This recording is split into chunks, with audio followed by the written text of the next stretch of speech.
तमाम साथी दोस्तों का बहुत शुक्रिया अदा करने मुख्तार मोटर्स के आए। अज की प्रेस कॉन्फ्रेंस का मकसद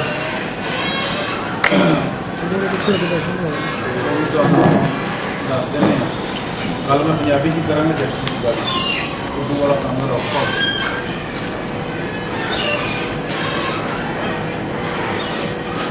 पाकिस्तान मुस्लिम लीग नून स्पेन के जोड़े मामलात उन्होंने बारे में असी अज प्रेस कॉन्फ्रेंस का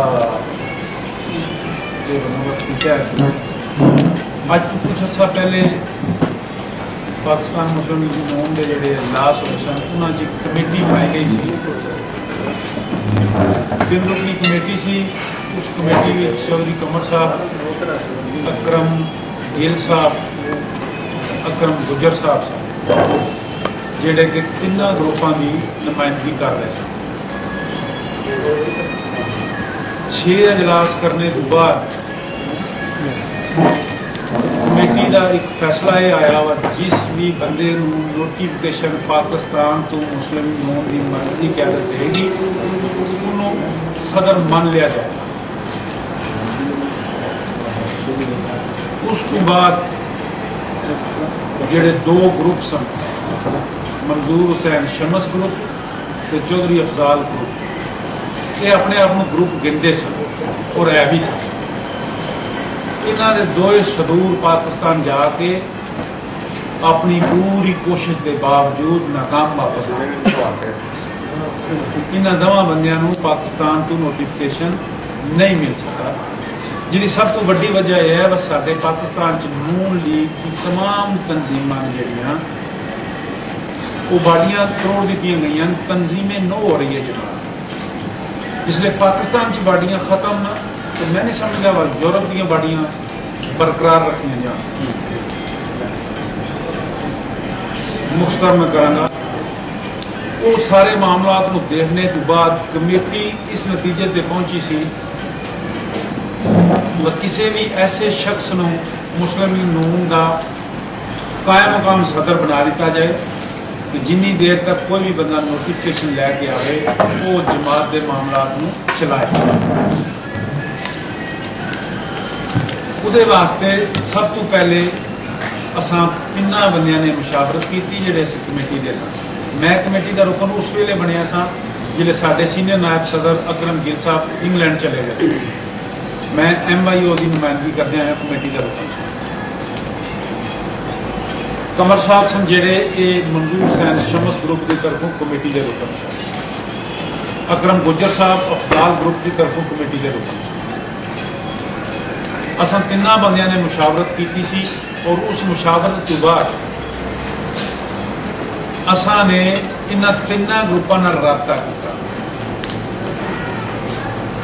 मंजूर हुसैन शमस ग्रुप की तरफों आवासी साहब ने और नसार साहब ने सानू सीधा तौर पर चौधरी कमर साहब का नाम दिता और तुसीं इन्हां नूं अगर कायम मुकाम सदर बनाते हो साडी सारी कैबिनेट ये एग्री। अफजाल ग्रुप की तरफों चौधरी अकरम गुजर ने पूरी तयद की सी कायम मुकाम सदर जेड़ा बनाओगे असीं मन्नांगे। MIO की तरफों मैं इस गल की तयद की सी जेड़ा भी कुछ सदर आएगा कायम मुकाम असीं उन्हें मन्नांगे। जिस वेले असां कमर साहब को सदर अनाउंस कर दिता है इस तरह की प्रेस कॉन्फ्रेंस की है। शमस मंजूर साहब ने उत्थे खलो के रिजाइन किया। 15 बंदे के दस्तखत मौजूद ने, दस्तावेज साढ़े को मौजूद है, अखबारों में देखी जा रही। कमर साहब ने असा कायम मुकाम सदर बनाता है। पक्का सदर नहीं सी बनाया, सिर्फ उन्नी देर तक बनाया सी और कोई भी बंदा अगर नोटिफिकेशन मरकज को लैंदा उन्होंने सारे बंदे पाबंद होंगे उन्होंने सदर मनणगे। उस तो बाद मताब अब्बासी साहब आए। सीधे लफ्ज़ों जितना की गंद असी उन्होंने मौजूदगी पा सकते सा असा अपने उस लीडर को गंद पा के दसिया वा असी मुस्लिम लीग नून के वर्कर वो मैं ना नहीं किसी भी बंदे का। उन्होंने जाने तो फौरन बाद एक ऐसा बंदा ना भी मैं लेना मुनासिब ही नहीं समझता, वो भी इस काबल ने एक ऐसा बंदा कि जिन्होंने 4 साल तक मैं किसी भी इजलास च नहीं देखा, उसकी अपनी मसरूफियत सी या अपना कारोबार सी, उन्हें यकदम ही अपने आप को सदर का ऐलान करता, मैं पाकिस्तान मुस्लिम लीग नून का सदर। किहड़े बंदे के दस्तखत नाल? उहदे चौधरी कमर साहब के दस्तखत मौजूद। ये वो दस्तखत सन, मैं अज क्लीयर कर दें तुहानूं, जिसलिए मंजूर हुसैन शमस साहब पाकिस्तान गए थे और उन्होंने कायम मकाम सदर बना के गए सन पिछों, और सारे बंदे ने दस्तखत करके उन्होंने कायम मकाम सदर बनाया वा तुसीं कायम मकाम। ये वो दस्तखत उन्होंने सामने लिया के दसिया जी कि मैं सदर हाँ और मैं ये दस्तखत मेरे को मौजूद हूँ, हालांकि ये गलत पिया नहीं। उहदे ऐलान तो बाद 4 सदर पाकिस्तान मुस्लिम लीग नून स्पेन के मैदान च आए। मंजूर हुसैन शबद साहब इस्तीफा देने तो बाद फिर मैदान च आ गए।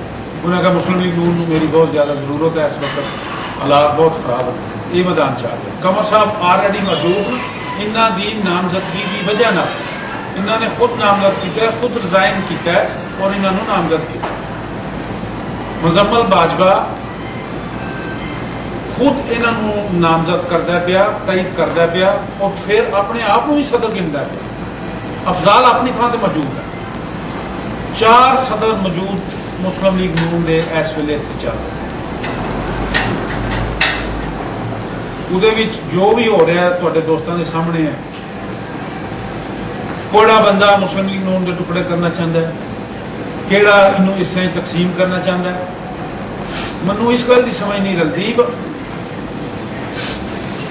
मैं अगर गुजरात जाना तो मैं साबका सिटी सदर नाल फोटो छपा के लैवा लिया के अखबार च दे दियां, मेरी समझ तो बाहर है। मुजम्मल बाजवा साहब पाकिस्तान जाते हैं, मंडी बहाउद्दीन का साबका सिटी सदर है, उन्होंने तस्वीर छपाते हैं, आके अखबार च दे देंगे। इन्होंने तस्वीरों के तासर देना चाहते हो? जफर इकबाल झगड़े नाल तस्वीर छपा के सानू तासर देना चाहते हो? तस्वीरों नाल तासर देना है मंजूर हुसैन शमस दियां मियां नवाज शरीफ नाल तस्वीरां। अगर ये भी कितने सामने लाते मैं इन्होंने पूछांगा तुसीं की तासर देंगे हो सानू? तस्वीरों नाल किसी भी कारकुन को मायल नहीं किया जा सकता, ये वास्ते काम करने की जरूरत है। मुजम्मल बाजवा बैजे साढ़े सामने सानू दसे आज तो 4 साल पहले 5 साल पहले जिसने मंजूर शमस से अफजाल मुस्लिम लीग ते काम करते रहे, उसका केड़ा फर्क है? केड़े काम चुने अपने आप को इन्हां नाल खिलाया वा मैं तुहाडे नाल खलोने को मौजूद हाँ, मैं सारा काम करने में तैयार हाँ।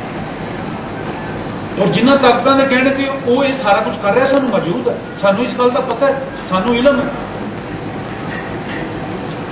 सिर्फ और सिर्फ वो बंदा ज़हनी तौर पर मैं नहीं समझता वो ज़हनी तौर पर 100% ठीक आदमी है, ज़हनी तौर पर बीमार आदमी है।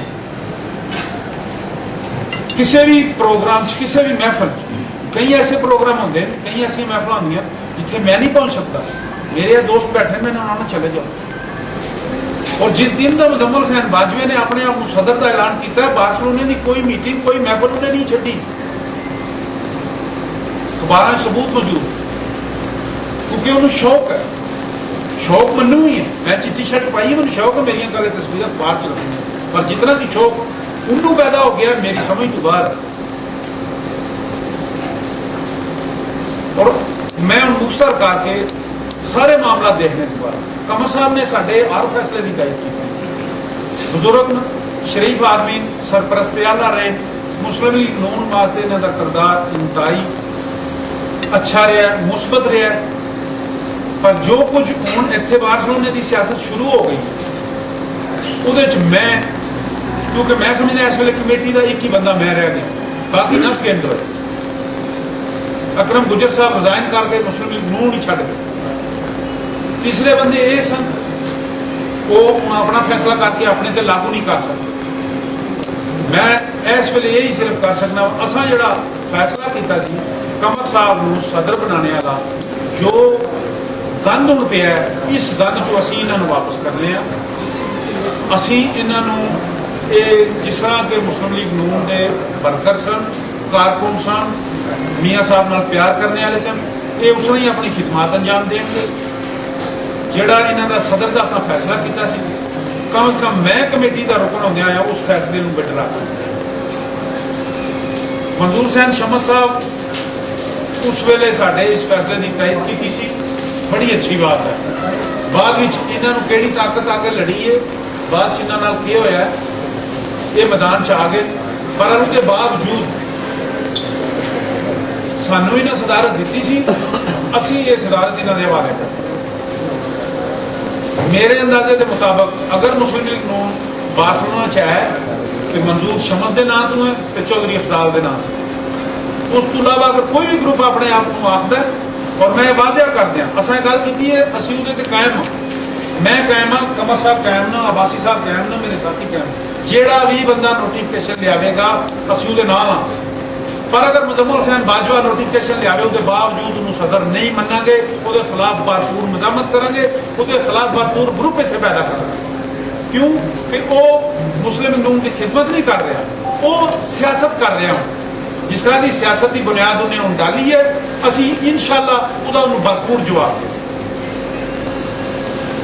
मैं हम कमर साहब को गुजारिश करांगा कि वो कुछ गल्लां जिहड़ियां वो तुहाडे कोल शुरू करें।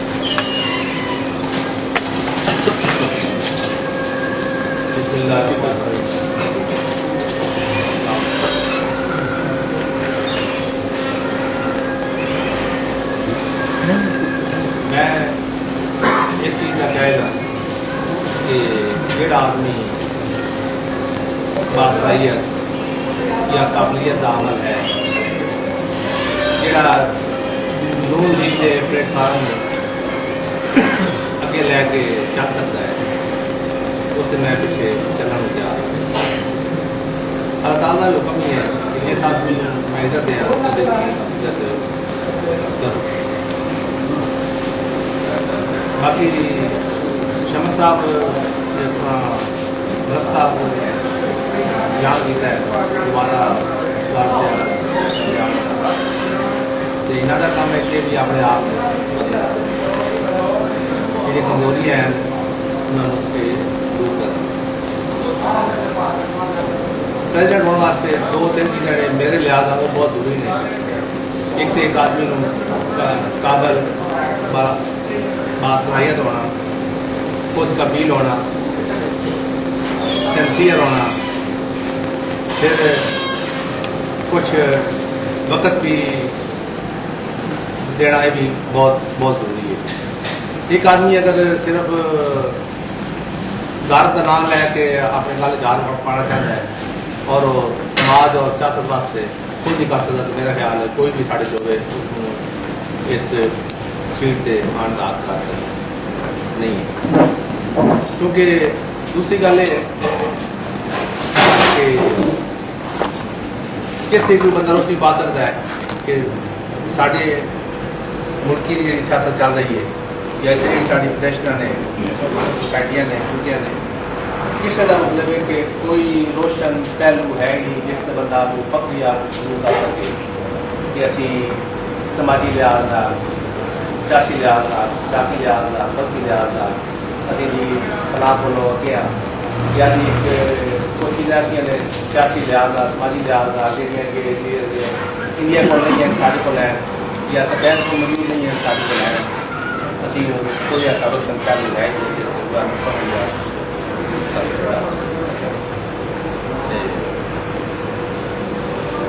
शमस साहब मैं दोबारा रिक्वेस्ट कराँगा कि अपनी खामियां दूर कर अपने आप को खैर बना और पार्टी अगे लैके चलना।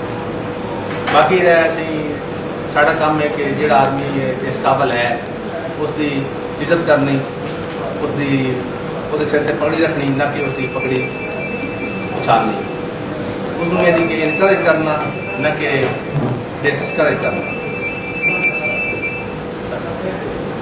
करता